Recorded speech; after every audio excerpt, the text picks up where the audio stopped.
नमस्कार, स्वागत है एक बार फिर से आप सभी का आरपीएफ कांस्टेबल 2025 की परीक्षा के लिए मैथ्स की 10वीं प्रैक्टिस क्लास में। हम लोग इस तरह की लगातार प्रैक्टिस क्लास कर रहे हैं, कॉन्सेप्चुअल क्लासेस भी कर रहे हैं, जहां पर हम आपको टॉपिक भी कवर करा के दे रहे हैं। वो टॉपिक जो आपकी परीक्षा से एकदम रिलेटेड है। मैं आप लोगों से बार बार ये चीज़ कहता हूँ कि आप सभी अपनी प्रॉब्लम्स, अपनी डिमांड जरूर रखें, जिससे कि हम उसी तरह के टॉपिक्स को आपको प्रोवाइड कर सकें। और साथ साथ जो प्रैक्टिस प्लान है वो तो हम आपको दे ही रहे हैं। तो चलिए सभी लोग एक बार अच्छे से जुड़ जाइए और क्लास को कंटिन्यू करना शुरू कर दीजिए। सभी लोग एक बार वीडियो को लाइक भी जरूर कर दे, शेयर भी कर दे। और हम अगर आपसे ये रिक्वेस्ट करेंगे कि आप अगर इस चैनल पर पहली बार आए हैं तो आप जरूर इसको सब्सक्राइब कर लें और डिस्क्रिप्शन में दिए गए टेलीग्राम ग्रुप को भी जरूर ज्वाइन कर लें। पहले सवाल से मैं शुरू करता हूं। आरपीएफ कांस्टेबल 2025 की परीक्षा के लिए जो 2 मार्च से परीक्षा होने वाली है, 20 तक जाएगी, उसके सभी प्रकार के जो सवाल बन सकते हैं मैथ्स में 35 के 35, उन सभी की प्रिपरेशन हम लोग प्लान कर रहे हैं। पहला सवाल देखिए आपके सामने क्या है, वो ध्यान से देखिएगा। 6 अंकों वाली एक संख्या है जिसका मान है, देखिए कितना, 479 और एक्स वाई जेड। यहाँ पर वेरिएबल है, मतलब ये डिजिट्स नहीं पता है। कह रहा है यदि 7 से कटेगी, 11 से कटेगी, 13 से कटेगी। किस किस से विभाज्य है? 7 से, 11 से, 13 से। तो कह रहा है कि हमको बताना है इस स्टेटमेंट, इसका एक व्यंजक इसने बना दिया कि y प्लस जेड, मतलब यहीं से y लेना होगा, वहीं से z, यहीं से x लेना होगा। इन तीनों मान को डिसाइड करके निकाल करके यहाँ सब्स्टिट्यूट करना पड़ेगा, तब आंसर आएगा। अब यही डाउट है कि कौन सी संख्या ऐसी होगी या कैसे इसको हम प्लान करें कि वो 7 से भी कट जाए, 11 से भी कट जाए, 13 से भी कट जाए। पहचाने कैसे, एक्स वाई जेड सोचे कैसे? तो मैं आपकी जानकारी के लिए बता दूं, 7, 11, 13 और 37 4 नंबर हम आपको दे रहे हैं। हम कह रहे हैं इनसे कोई भी संख्या अगर कटेगी तो आप याद रखिएगा, जैसे अगर 6 डिजिट का नंबर है, ए है, बी है, सी है, डी है, ई है, एफ है, नहीं है तो बना लीजिए, ठीक है। आप यहां से जोड़ा बनाइए इनका। इस जोड़े का जो अंतर हो, जैसे इस जोड़े का नाम एक्स है, इसका नाम वाई है, इस जोड़े का अंतर अगर 0 है, एक्स वाई का डिफरेंस कितना है, 0 है, तो यह सबसे कटेगी। मतलब आपको कह रहा है कि अगर एक्स और वाई का डिफरेंस 0 है, ठीक है, 0 है, 0 है, 0 है, 0 है, सभी, मतलब जो हमने 2 जोड़े बनाए, पहला जोड़ा अंत से 3 का, फिर जोड़ा अंत से 3 का, अगर इन जोड़ों का अंतर 0 है तो सभी से कटेगा। अगर इन जोड़ों का अंतर 7 के टेबल में आए तो 7 से कटेगा। इन जोड़ों का अंतर 11 के टेबल में आए तो 11 से कटेगा। इन जोड़ों का अंतर 13 के टेबल में आएगा तो 13 से कटेगा। 37 के टेबल में आएगा तो 37 से कटेगा। 11 सते 77 की टेबल में आए तो 77 से कटेगा। तो ये सब बातें बहुत ध्यान देनी पड़ती है, समझनी पड़ती है। हमने समझ लिया कि ये भी 6 डिजिट का नंबर है, हम भी अगर ऐसे जोड़ा बना दें, क्योंकि संख्या को 7 से कटना है, 11 से कटना है और 13 से कटना है, तो निश्चित तौर पर इसके जोड़ों का अंतर 0 होना चाहिए। 0 तभी होगा जब जो 479 यहाँ है वही 479 यहाँ भी हो। मतलब हम अंतर 0 तभी बना सकते हैं जब ऊपर नीचे सेम वैल्यू हो, 479 479। इसका मतलब स्पष्ट हो गया कि x का मान 4 होगा, y का मान 7 होगा और z का मान 9 होगा। सेम वही वैल्यू रहेंगी। इन्हीं वैल्यूज का उपयोग हम ले जाकर यहां पर कर देते हैं जहां पर y है। y कितना है? 7 है, तो लिखिए 7। z का मान 9 है, 9 लिखिए, क्लोज करिए, भाग दीजिए किससे? x से। x का मतलब 4 है, 9 7 16 है, 16 भागे 4 है, और इस सवाल का उत्तर 4 ही हुआ। बी ऑप्शन राइट सोल्यूशन है। देखने में खूंखार, डरावना लग रहा था, कंफ्यूजिंग लग रहा था, लेकिन थोड़ी सी अगर हमारे अंदर क्लियरिटी है कॉन्सेप्ट की और डिविजिबिलिटी की तो हम लोग सवाल हल कर लेंगे। तो आशा करता हूं सवाल आपको समझ में आया होगा। दूसरे सवाल पर लेकर चलता हूं आपको। राम और उसके 2 बच्चे, राम हैं और उनके 2 बच्चे हैं, उनकी औसत उम्र 17 साल है। राम अगर अपने बच्चों के साथ अपनी एवरेज निकालता है तो 17 साल पाता है, जबकि राम की जो पत्नी है, मतलब उन बच्चों की माँ, उन्हीं अपने बच्चों के साथ अगर औसत अपना निकालती हैं तो 16 वर्ष आता है। अब कह रहा है राम की उम्र अगर 33 साल की है तो उनकी पत्नी की उम्र बतानी है क्या है। एक राम है, ठीक है, और उनकी वाइफ है, उनकी वाइफ है, और साथ साथ इनके 2 बच्चे हैं, चिल्ड्रन 1 चिल्ड्रन 2। इस प्रकार से जब राम अपने बच्चों के साथ कनेक्ट करते हैं तो उनकी एवरेज कितना आता है बताइए। राम को अपने बच्चों के साथ कनेक्ट करने पर औसत 17 आता है, उनकी वाइफ को अपने बच्चों के साथ कनेक्ट करने पर औसत 16 आता है। निश्चित तौर पर वाइफ की उम्र कम होगी, राम की उम्र ज्यादा होगी। औसत सबको पता है, औसत सबको पता है, योग बटा संख्या होता है। हाँ, योग बटा संख्या होता है। अगर हम योग निकालना चाहें तो राम और उनके 2 बच्चे, राम प्लस 2 बच्चे, मतलब हम 2 चाइल्ड कर दें, 2C कर दें, इनकी आयु का योग कितना हो जाएगा? क्योंकि एवरेज 17 है 3 पर्सन हो गए, एक तो राम अकेले, 2 बच्चे, 17 त्रिक 51 उम्र हो गई। उसी प्रकार से अगर राम की पत्नी मतलब वाइफ को 2 बच्चों के साथ कंपेयर करिए तो 16 औसत है, 16 तिया 48 हो गई। अब अगर देखा जाए तो ये जो हमारे पास योग का जो डिफरेंस है, अब इसमें आपको पता है, ध्यान दीजिएगा, 2 बच्चे तो यहाँ पर आपको दिख ही रहे, खत्म ही हो जाएंगे। राम और उनकी पत्नी की आयु में जो अंतर है वो 3 साल का है, और 3 साल राम अपनी पत्नी से बड़े हैं, उनकी पत्नी उनसे छोटी है।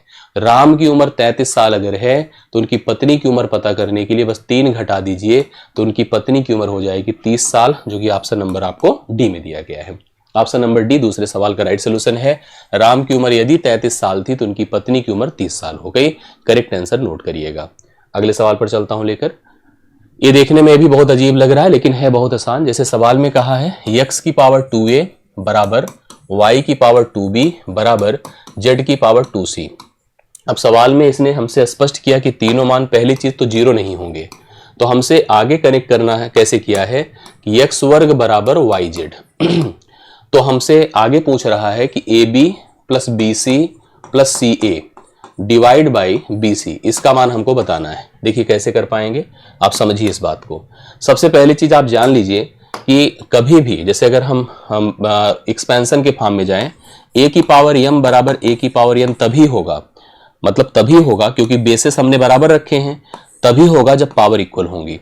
ये तीनों तभी इक्वल होंगे, ये तीनों तभी इक्वल होंगे, जीरो को छोड़ दीजिए, जब इनके, अगर देखिए ध्यान से, अगर इनके जो है पावर्स की बात करा जाए, पावर्स की बात करा जाए, पावर्स में एक वैल्यू सब में कॉमन है।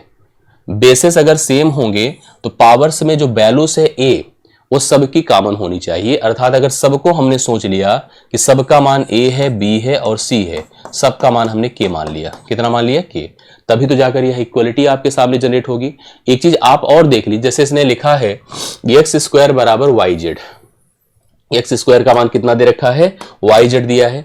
अब यहीं पर थोड़ा सा हमको अगर क्लियरिटी बनानी है तो यह सवाल अपने आप यहां पर सॉल्व होता दिखेगा, इसमें कोई ऐसी प्रॉब्लम नहीं आएगी। जैसे आप क्या कर दो, अगर हम कह दें कि x बराबर वाई जेड है, एक्स स्क्वायर बराबर वाई जेड है, मतलब x गुणे x, अगर ऐसे सोचे तो x गुणे x जो सेम है, समझिए, बराबर y गुणे क्या है? z है। अब ऐसे में x का मान हम जो मानेंगे, x का मान हम जो मानेंगे वो तो सिंगल हो गया, y का मान आप लोग यहां पर कनेक्ट कर सकते हैं किससे? जैसे हम इस तरह के सवाल को देखिए तभी डिसाइड कर सकते हैं जब a को b और b को c, मतलब आप देख लो ये तभी पॉसिबल होगा, इसका वर्ग इन दोनों का प्रोडक्ट तभी जब दोनों इक्वल होंगे, तीनों इक्वल हो जाएंगे तभी ये क्लियरिटी बनेगी। अब आपको a की जगह, b की जगह, c की जगह जहां जहां है वहां k पुट कर देना है। तो अगर k पुट करेंगे तो k square plus k square plus k square divide by k square हो जाएगा। ऊपर आपका 3k स्क्वायर हो जाएगा, नीचे आपका k स्क्वायर हो जाएगा, या खत्म होकर के केवल इसका मान 3 आ जाएगा, जो ऑप्शन नंबर आपको ए में दिया है। इसका राइट सोल्यूशन 3 होगा, जो करेक्ट आंसर है। आप लोग ध्यान से इसको समझ लीजिएगा, कोई बहुत टफ नहीं है, बस केवल एक बार समझने की जरूरत है। अब अगले सवाल पर मैं लेकर चलता हूं आपको। सवाल देखिए थोड़ा स्तरीय है, अच्छा समझिए इसको। 120 को x% घटाने पर, 120 को x% घटाने पर वही परिणाम प्राप्त होता है जो 40 को x% बढ़ाने पर प्राप्त होता है। करेक्ट है, वही परिणाम प्राप्त होगा जो 40 को x% बढ़ाने से होगा। तब 210 का x% 180 के x प्लस 20% से कितने परसेंट कम होगा? कुल मिला के अपनी जो रिक्वायरमेंट है उस परसेंटेज को डिसाइड करने का, उस परसेंटेज को डिसाइड कैसे होगा? ये ओरल भी हो सकता है। जैसे अगर आपसे मैं कह रहा हूं 120 को x% बढ़ाने पर, x% बढ़ाने पर 40 को नहीं घटाने पर, 120 को x% घटाने पर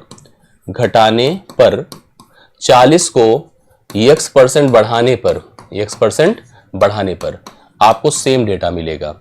तो 40 जुड़कर कुछ जगह पर पहुंचेगा और 120 घटकर पहुंचेगा सेम परसेंटेज के आधार पर। हम इसको स्टेटमेंट से भी जाकर निर्धारित कर ले और ओरल सोच ले तो बहुत ही अच्छी बात है। हम लाकर यहीं एक जगह पर दोनों को पहुंचाएंगे।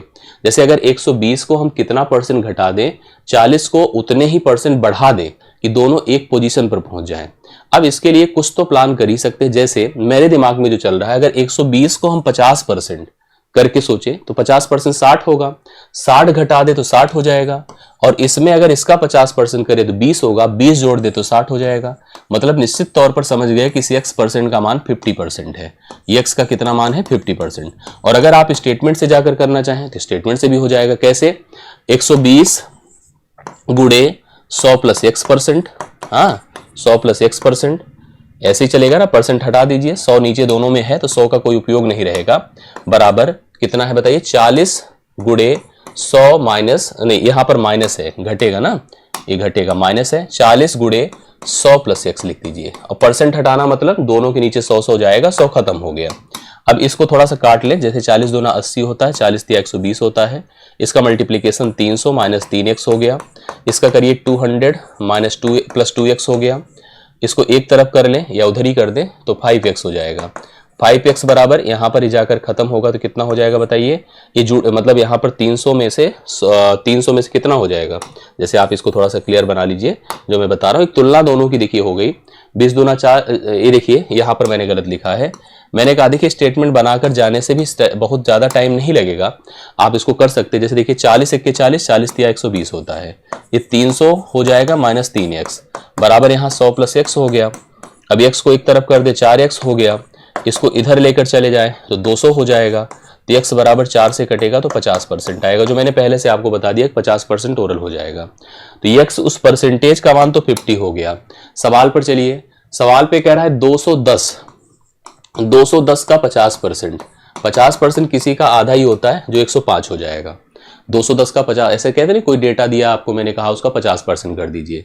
और 180 में 50, 180 के 50 प्लस 20 मतलब 70%। 70% देखिए, किसी का परसेंट देखिए बहुत आसानी से आप निकाल सकते हैं। परसेंट हटाना मतलब 10 10, 18 सत्ते कितना होगा? 7 8 56 होता है, 7 1 126 होता है, 105 से 126 हुआ है। जैसे सवाल में कहा है कि 210 का x% 180 के x प्लस 20% से कितने परसेंट कम है? कम है कि नहीं? हाँ कम है। कितना कम है? देखिए 1 कम है, 2 21 कम है, किससे कम है? 100/126 से कम है। अब इसी को परसेंट में बना लीजिए, खुद ही क्लियर हो जाएगा। आइए 21 मेरे ख्याल से 6 बार जा रहा है, 2 तिया 6, 2 50 बार होता है, 50/3 मतलब 16 से ही 2/3% कम है, जो सी ऑप्शन में आपको दिया है। थोड़ा समझदारी दिखाएंगे तो सवाल इतना बड़ा नहीं है, लेकिन अगर थोड़ा भी इधर उधर हो गया तो सवाल खराब हो जाएगा, डिस्टर्ब कर देगा आपको। चलिए आगे बढ़ता हूँ, नेक्स्ट सवाल पर आता हूँ। एक ग्वाला दूध में पानी मिलाता है, करेक्ट है, दूध में पानी मिलाता, दूध खरीदता है या खुद जो है उसके यहाँ गाय भैंस से दूध निकालता है और उसमें पानी मिलाता है। मिश्रण को शुद्ध दूध के लागत पर बेचता है। किसी भी ग्राहक को ये नहीं कहता है कि मैंने पानी मिलाया है, वो कहता है एकदम प्योर मिल्क है, आप इसको ले लो। लेकिन उसने एक चीज और कहा है कि मेरे घर गाय भैंस नहीं है, मैंने खुद खरीदा है, बड़े से डेयरी से जाकर मैं लाया हूं, फिर मैं आपको सेल कर रहा हूं। और उसने कमिट किया किसको? ग्राहक को अपने, कि मैं जो लागत है मतलब जो शुद्ध दूध को खरीदने मैंने पैसे लगाए हैं उतने ही पैसे पर मैं आपको बेच दे रहा हूं। मुझे भरोसा तो है नहीं, लेकिन उसने लिस्ट रसीद उसे दिखा दी, मैंने मान लिया। लेकिन बाद में पता चलता है कि उसने प्रति लीटर दूध में पानी मिलाया था। इसका कारण क्या है? कारण यह है कि उसको 25% का लाभ हुआ था। अब हमसे सवाल में पूछा कि 1 लीटर में वह कितना पानी मिलाता है। सुनिए, 1 लीटर जो होता है वह 1000 मिलीलीटर होता है, सबको पता है। हमने सोचा कि उसने 1000 मिलीलीटर दूध का व्यापार किया, 1000 मिलीलीटर का दूध का व्यापार किया।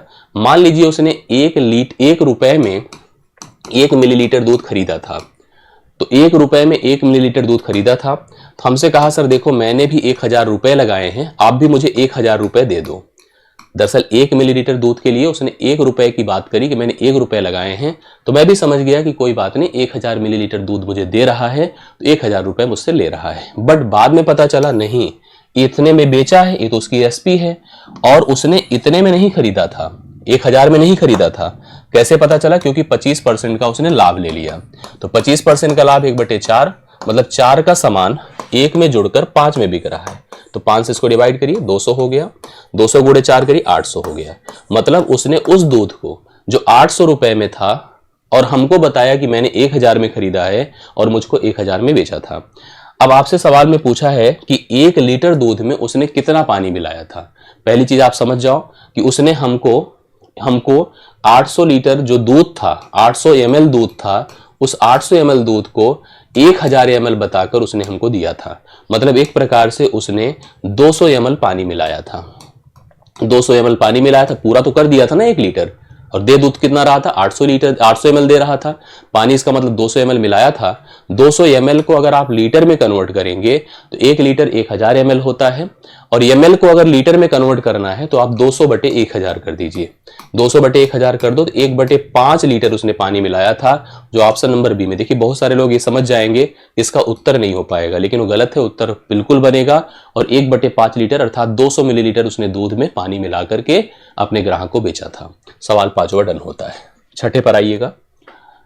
कितने समय में, सवाल देखिए, कितने समय में 1000 रुपए की राशि 20% वार्षिक दर से 1331 रुपए हो जाएगी, जबकि ब्याज प्रति छमाही संयोजित हो रहा है। ब्याज प्रति छमाही संयोजित हो रहा है, इसको ध्यान सुनिएगा। जब ब्याज छमाही संयोजित होता है तो जो समय होता है, समय 2 गुना हो जाता है। जैसे समय अगर t था तो t का 2t हो जाएगा, और जो दर होती है हाफ हो जाती है। दर जैसे अगर 20% थी तो 20% आधी होकर 10% हो जाएगी। अब सवाल की स्थिति समझिएगा, सवाल की स्थिति समझिएगा। हमने देखा कि यहां पर हमको समय ही बताना है। जैसे हमारे पास प्रिंसिपल था 1000 था, 1000 को हमने निवेशित किया, और 1000 से यह पैसा अपना 1331 हो गया। कितना हो गया? 13। कैसे हो गया? 1000 इंटू 1 प्लस रेट कितना है बताएं? रेट अब आपका 10% हो गया, जो 10% लिखा जाएगा 1/10 की पावर हम कर दे n की जगह कितना है 2t है, 2t, और बराबर पैसा कितना हो गया 1331 हो गया, 1331 हो गया। आइए इसका सोल्यूशन करते हैं, देखिए कैसे हल होगा। 10 1 के 10 एक 11/10 हो जाएगा, मतलब यहां पर 1000 चला जाएगा। यह 11/10 की पावर आपकी 2t है, बराबर यहां पर क्या कर दिया जाएगा बताइए, यहां पर आपका 1331 है बटे आपका 1000 है। करेक्ट है? आपको सबको पता है, क्या पता है कि 1331 जो होता है वह 11 और 1000 जो होता है 10 की पावर 3 होता है। करेक्ट है? या 11/10 देखिए मैच कर गया, जिससे हम जब बेसिस मैच कर गया तो पावर को भी इक्वल कर दें, अर्थात 2t बराबर कितना कर दें 3 कर दें, तो t बराबर 3/2 कर दें, जो कि 1.5 साल होता है। 1/2 वर्ष होता है, 1.5 साल। देखिए पहला ही ऑप्शन आपको दिया है। हो सकता है कुछ लोग इसको 3 साल या और क्लियरिटी पर जाएं और इधर उधर कंफ्यूजन में आए, लेकिन 1.5 साल का वक्त होगा। 1.5 साल का डबल करने से 3 साल होता है, तो मतलब 10% को अगर 3 बार में हम निवेशित करेंगे तब जाकर के 1000 आपका 1331 होगा। छठवां सवाल, 1 सही 1/2 वर्ष 1.5 साल का वक्त जो पहले ऑप्शन में आपको दिया है, राइट सोल्यूशन माना जाएगा। अगले सवाल पर आइए। एक सिपाही किसी चोर का पीछा करता है। एक सिपाही है जो किसी चोर के पीछे जाता है जो 100 मीटर दूर है। देखिए ये डिस्टेंस है किसके किसके बीच में, यहां पर सिपाही है, हाँ यहां सिपाही है और यहां पर चोर है। ऑलरेडी इनके बीच की दूरी है 100 मीटर। करेक्ट? सवाल में क्या है, यदि सिपाही 8 मिनट में 1 किलोमीटर भागे, मतलब सिपाही की जो गति है वो है 8 मिनट में 1 किलोमीटर। अगर सिपाही की स्पीड की बात करें तो 1 किलोमीटर उसने कवर किया है 8 मिनट में, किलोमीटर को 8 मिनट में कवर किया है। जबकि चोर की गति देखिए, लिखा है 10 मिनट में 1 किलोमीटर भागे, तो चोर की जो गति होगी, चोर की गति वह कितनी है, 1 किलोमीटर कवर कर रहा है 10 मिनट में। ठीक है, 1 किलोमीटर कवर कर रहा है 10 मिनट में। सवाल हमको दिया है, सवाल कि जो है चोर के पकड़े जाने से पहले उसके द्वारा तय की गई दूरी, मतलब चोर ने कुल कितनी दूरी तय करी। एक बात जान लीजिए, अगर चोर पुलिस को देखकर भागेगा तो पुलिस वाला दौड़कर उसका पीछा करेगा, और पुलिस वाला चोर को क्यों पकड़ पाएगा, क्योंकि पुलिस की चाल जो है चोर की चाल से ज्यादा है। जब आप किसी का पीछा करो और आपकी गति उससे कम है तो आप उसको कभी पकड़ नहीं सकते। अगर आपकी गति उससे ज्यादा है तभी आप उसको पकड़ सकते हैं। इसलिए किसी भी मतलब कहते हैं ना कि अप्रोच में, मतलब पीछा करने में आपको अपनी गति अगले से तेज करनी पड़ेगी, तब आप उसको जो है पकड़ पाएंगे। अन्यथा अगर वो आपसे आगे ऑलरेडी है तो क्या ही पकड़ पाएंगे। यहां पर चोर की गति हमारे पास, पुलिस की गति है, चोर की गति है। सवाल ये भी पूछा जा सकता है कितनी देर में चोर पकड़ा जाएगा। कितनी देर में अगर चोर पकड़ा जाएगा इसकी बात की जाती है तो देखिए हम कैसे करते हैं। यहाँ किलोमीटर है, किलोमीटर को बस आप मीटर बना लें। 1 किलोमीटर में 1000 मीटर होता है, इसमें भी 1000 मीटर होता है, 1000 होता है। ठीक है, और आप एक काम कर सकते हैं, चाहे तो हम लोग इस मिनट को हम जैसे मीटर, दरअसल हम ये क्या करना चाह रहे थे कि हम इसको सोच रहे थे कि या तो 1 किलोमीटर प्रति घंटा हो जाए या तो मीटर पर सेकंड हो जाए। क्योंकि यहाँ पर मीटर में दिया है, तो मीटर पर सेकंड हो जाए तो ये आप सबको जानकारी होगी 1 मिनट में 60 सेकंड होता है। तो हम इसको अगर 60 से भाग कर दे तो क्या हो जाए, 60 से गुणा कर दे तो क्या हो जाएगा, सेकंड हो जाएगा। अब ये मीटर पर सेकंड हो गया। और इसकी भी बात किया जाए तो इसको भी 10 गुणे हम 60 कर दें, ये भी मीटर पर सेकंड हो गया। आपको क्लियर हो रहा होगा। देखिए जो कटने अटने की स्थिति में है काटे, जैसे क्या, वैसे चाहे तो ऐसे भी रहने दे, कोई ऐसी बात नहीं है। यहाँ पर 60 गुणे 8 कर दिया, वहां 60 गुणे 10 कर दिया। हम आपको बता दें उनके मिलने का समय मतलब दौड़े, यह दौड़ा उतना ही समय, वह दौड़ा उतना ही समय, और उस समय में दोनों मिल पाए, वह डिपेंड करता है दोनों के बीच की दूरी क्या थी बटा उनकी चालों में अंतर क्या था। चालें दोनों को देखिए क्या दिया है, इसकी चाल है 1000 बटे 6 × 48 480, और इसकी चाल क्या है देखिए 1000 बटे 600। ये दोनों की चालों का अंतर है। दोनों की चालों का अंतर हम लोग यहाँ पर देख पा रहे हैं, और इसको आराम से जैसे हमने 1000 लिख दिया, 1000 कर दिया, और यहाँ पर 1 बटे 480 है माइनस 1 बटे 600 है, करेक्ट है। ये हमारा समय आ गया। अब लेकिन हमको ये बताना है कि चोर ने इस दौरान कितनी दूरी तय करी है। तो दूरी तय करने मतलब यहाँ पर देखिए हमसे क्या बोला है कि चोर ने कितनी दूरी तय करी है। चोर की स्पीड क्या है, ए है। तो चोर की स्पीड से इसको, क्योंकि यह टाइम है, टाइम को स्पीड से मल्टीप्लाई करने से समय प्राप्त होता है। ये देखिए 2 जीरो इसके खत्म हो गए। और यहां से अगर देखा जाए तो 600 में से 480 घटेगा, ये ऊपर ही जाएगा मान, क्योंकि 10 तो मान लीजिए यहाँ पर इसके साथ मल्टीप्लाइड है। पहले तो इस समय को थोड़ा सा हम सेट कर लेते हैं। आपको पता है कि यह 600 गुणे 480 कर दीजिए, 600 गुणे 480 कर दें, डिवाइड बाई, देखिए 10 है, 10 रहने देते हैं, और 600 में से 480 घटाएं 120 हो गया। ये इसका एग्जैक्ट समय सेकेंड्स में है। अभी हम इसकी जरूरत नहीं समझ रहे थे, कुछ ऐसा करें। इस समय को अगर हम उसकी स्पीड से, जो कि आपके पास है 1000 बटे कितना है 600 है, इससे हम भाग कर दें, गुणा कर दें, तो हमको पता चल जाएगा कि उसने कितनी दूरी तय करी थी। देखिए 600 से डायरेक्ट खत्म हो गया, ये चीज खत्म हो गया। और 1 जीरो 1 जीरो 1 जीरो 1 जीरो, 12 चौके 48 होता है, 40 हो गया, 40 गुणे 10 कर दीजिए। 400 मीटर की दूरी उसने तय करी थी। किसने? चोर ने। पकड़े जाने से पहले 400, मतलब कुल मिला के सवाल में केवल कन्वर्जन है, और रियलिटी में अगर आप इसको एक बार देख लिए, समझ लिए तो दिक्कत नहीं होगी, लेकिन समझना पड़ता है, सोचना पड़ता है। चोर जब कभी पुलिस के द्वारा पकड़ा जाएगा, इसे कहते हैं समान दिशा में चलना। उसी दिशा में चोर भागेगा और उसी दिशा में सिपाही दौड़कर पीछा करेगा। समान दिशा में अगर कोई किसी का अनुसरण करके उसको पकड़ेगा तो उसके पकड़ने में लगा समय, उनके बीच की दूरी बटे उनके चालों के अंतर, यही रूल होता है समय का। समय आ गया, चोर की चाल पता है, चोर ने कितनी दूरी तय करी, चाल गुणे समय ही दूरी होती है। सवाल हल हुआ। 7वां। 8वें पर आइए। देखिए अब अगले सवाल को हम लोग देखते हैं। सवाल बहुत शानदार सा है। एक घोड़े को एक रस्सी से एक पोस्ट में बांधा गया है। कोई पोस्ट है मतलब खूंटा समझ लीजिए, एक पोल है, और उसको उसमें पोस्ट मतलब ऐसे ही समझिएगा, बांधा गया है। घोड़ा वृत्ताकार पथ पर सर्कुलर पाथ क्रिएट करता है, जिसकी चाप की लंबाई 88 मीटर है। 88 मीटर चाप की लंबाई है, आर्क लेंथ है। घोड़ा केंद्र पर 72 डिग्री का कोण बनाता है। रस्सी की लंबाई हमको पता करनी है। देखिए ऐसे बांधा गया है, क्लियर है। अब ऐसे बांधा गया, देखिए यहां पर स्थिति समझिएगा। ये घोड़े की जो रस्सी थी ऐसी थी। अब रस्सी है तो ऐसे खींचकर यहां से यहां तक चल सकता है। और जो इसने यही आर्क की बात की, सर्कल का ये जो पार्ट होता है, दरअसल अगर हम इसको केंद्र मान लें तो ऐसे एक सर्कल क्रिएट हो सकता है। सर्कल का ये जो पार्ट होगा ना, यही आर्क कहलाता है। इसी को हम लोग चाप की लंबाई कहते हैं। एक केंद्र पर कितने डिग्री का कोण बना रहा है? 72 डिग्री का।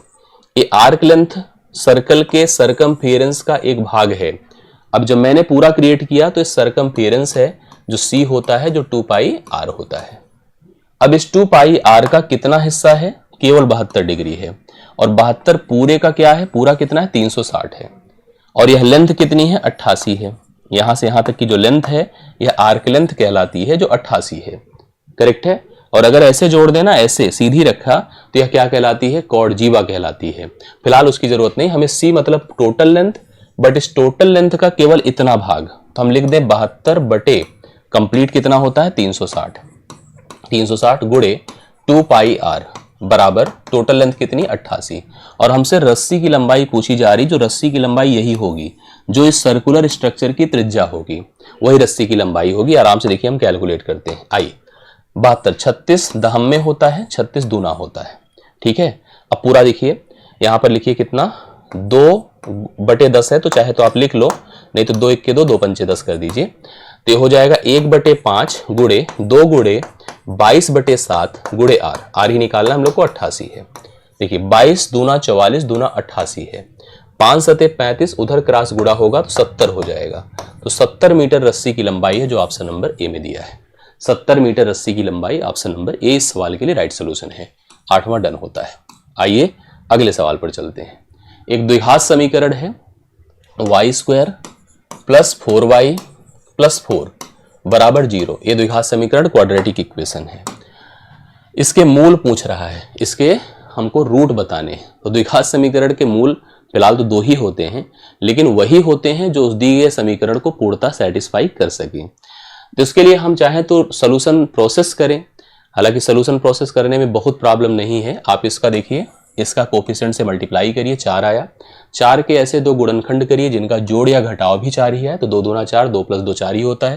तो y² कर दें, 4 की जगह पर 2 + 2 कर दें, इंटू y कर दें, +4 करके बराबर 0 कर दें। y² कर दें, +2y कर दें, +2y कर दें, +4 कर दें, बराबर 0 कर दें। y कॉमन कर दें, y + 2 हुआ, +2 कॉमन कर दें, y + 2 हुआ। इसी प्रकार से बराबर 0 करिए, तो y + 2 और y + 2, ठीक है। y + 2 y + 2 बराबर 0।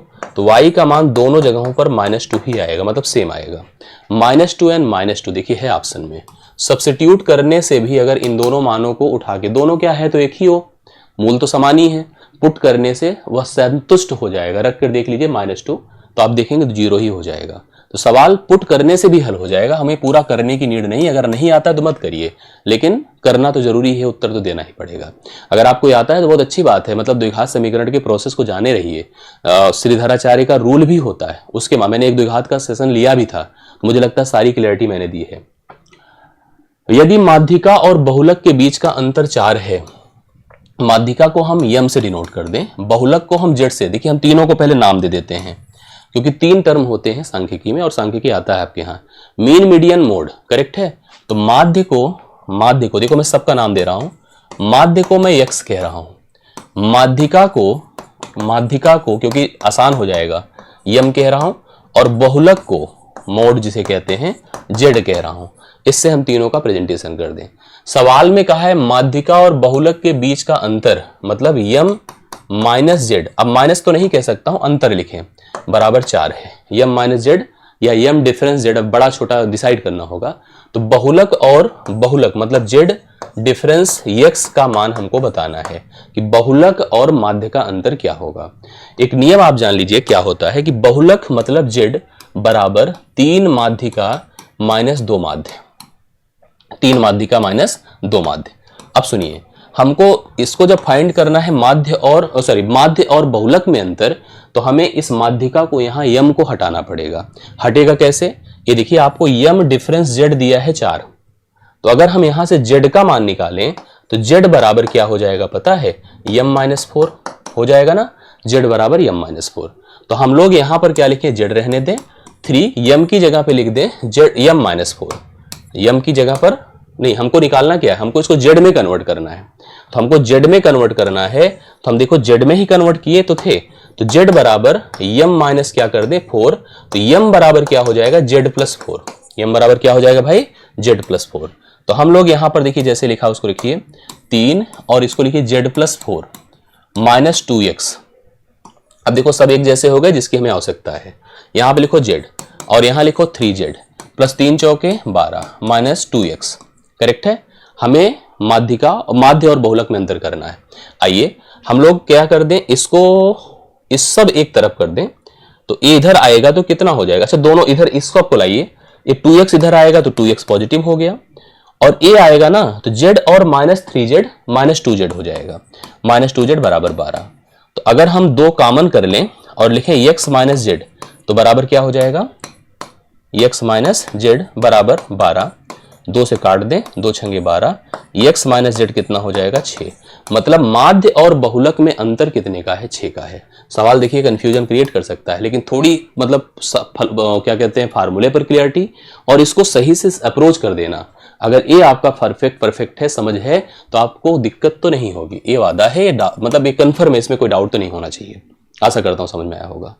अगले सवाल पर आइए 11 पर। इस सवाल को देखिए क्या लिखा है, समझिएगा। यदि x बराबर sec theta plus cosec theta, ठीक है, और y बराबर साइन थीटा और कॉस थीटा, तो हमसे y, देखो कुल मिला के एक्स वाई का मान निकालना है। जब तक निकलेगा नहीं तब तक आएगा नहीं। अब आपको क्या करना है, इस तरह के सवाल में केवल एक वैल्यू थीटा की आप अपने मन से एज्यूम कर लो, चाहे जो कर लें। चलिए हम अपने मर्जी से लेट थीटा बराबर, जो मर्जी आप मान लो, जो आसान लगे मानने में, जो आसान लगे मानने में, आपके ऊपर डिपेंड करता है कि वह क्या मानना चाहते हैं।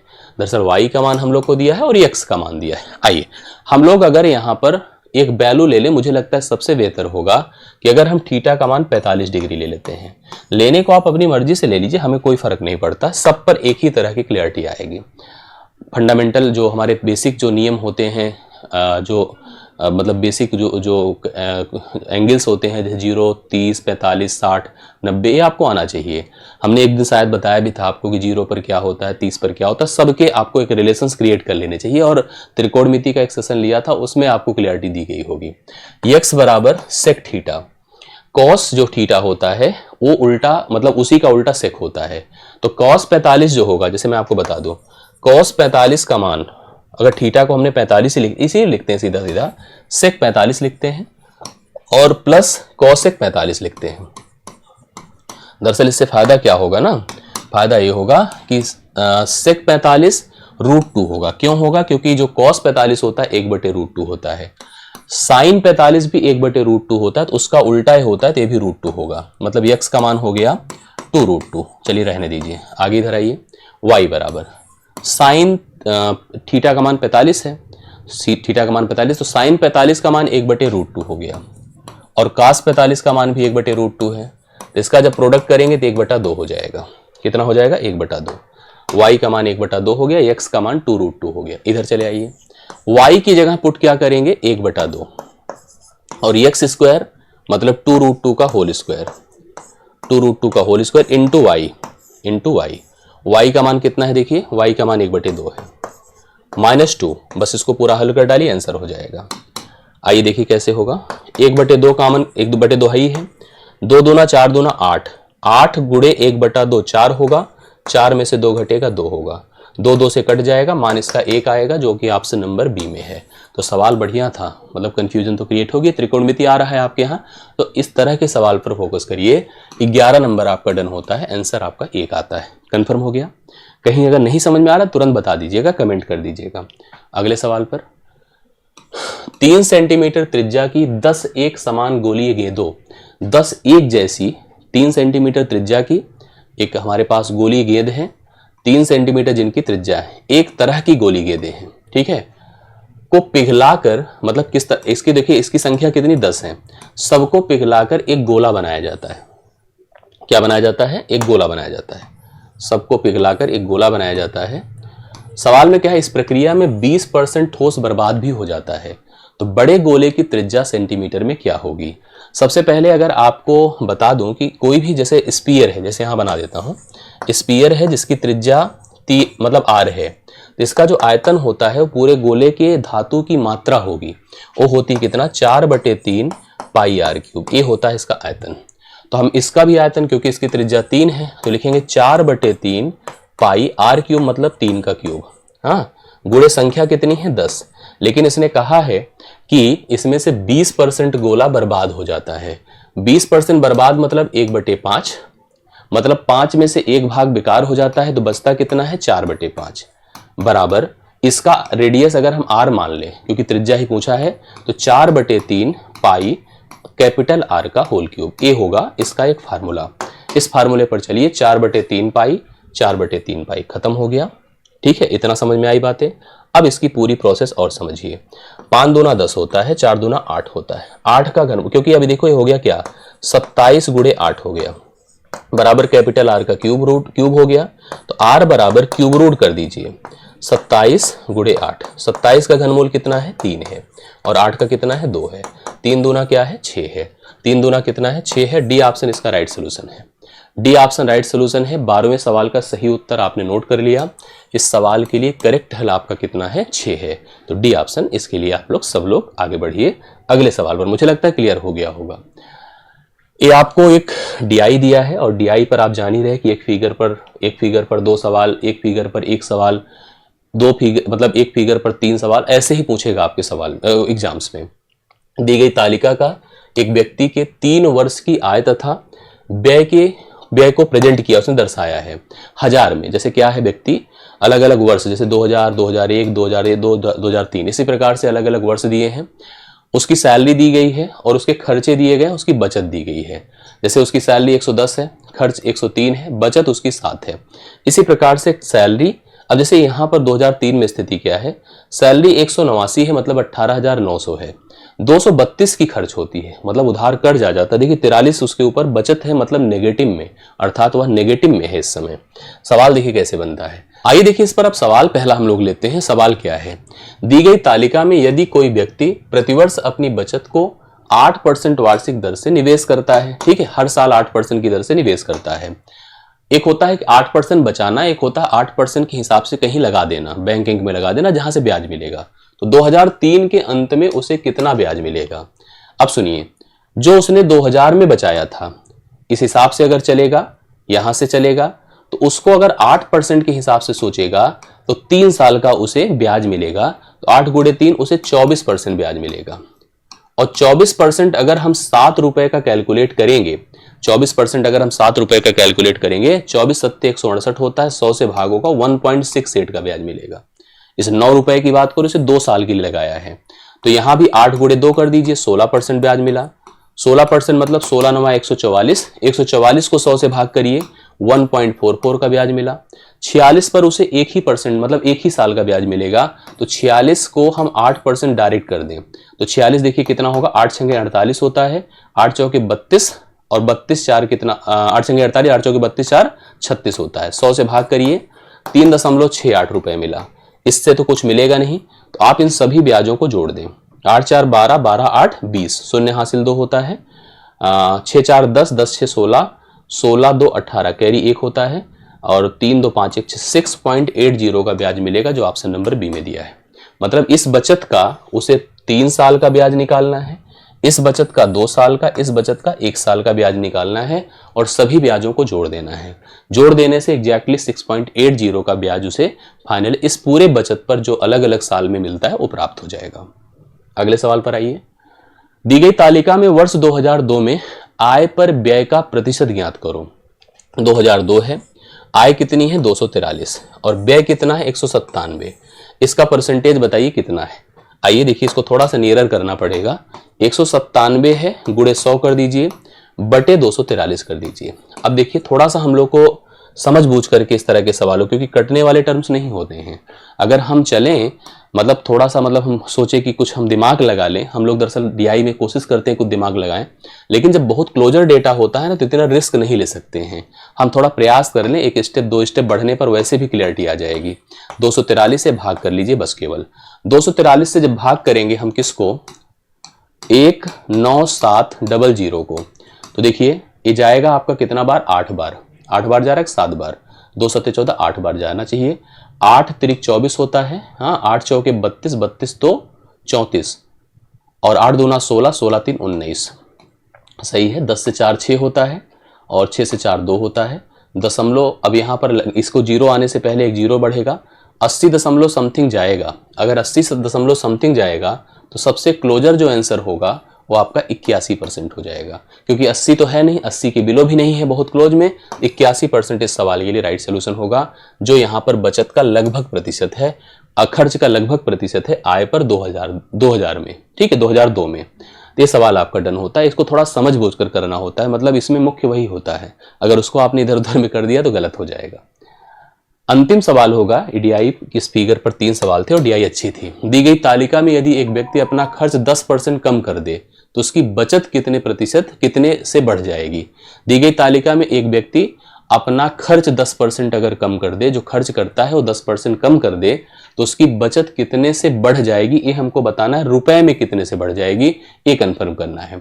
किसी चीज का जो 10% होता है, क्लियरिटी जानिएगा, किसी चीज का जो 10% होता है वो, जैसे अगर कोई आंकड़ा है, मान लीजिए जैसे 103 है, 10% मतलब ये 0.1 स्थान पर लगाइए, 1% करना है 1.03 कर दी। अब जैसे यहां पर क्या है, हमसे कहा गया दी गई तालिका में एक व्यक्ति अपना खर्च 10% अगर कम कर दे तो उसकी बचत कितने से बढ़ जाएगी।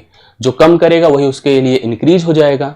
अब 10% करेंगे तो 10.3 होगा, इसका 21.4 होगा, इसका क्या होगा 19.7 होगा, इसका 23.2 हो जाएगा। इस प्रकार से अगर देखा जाए तो उसको कितने का बेनिफिट या रिलीफ हो जाएगा। 4 3 7 7 7 14 2 16 की 6 हासिल 1 1 1 2 2 9 11 3 14 की 4 हासिल 1 1 1 2 2 2 4 4 2 6 7 74.6। ये जो पैसा है डायरेक्टली उसके लिए बेनिफिट हो जाएगा, इतना वह बचा लेगा, डायरेक्ट बचा लेगा, क्योंकि इतना पैसा वह खर्च नहीं करेगा, मतलब जो अभी तक उसकी बचत होती थी उसमें इतना इंक्रीज कर जाएगा। इस सवाल का उत्तर 74.6 होगा, डायरेक्ट आप कर सकते हैं। तो सवाल आपका 15वां डन होता है और आज का सेशन भी यहीं पर समाप्त होता है। विश्वास मैं करता हूं कि आपको सारे सवाल, सारा पैटर्न और सारी एक्टिविटी समझ में आई होगी। कोई कंफ्यूजन डाउट हो तो आप जरूर कमेंट करिएगा, बाकी अगले सेशन का इंतजार करिए। आज के लिए मेरी तरफ से इतना ही, बहुत बहुत धन्यवाद, थैंक यू सो मच।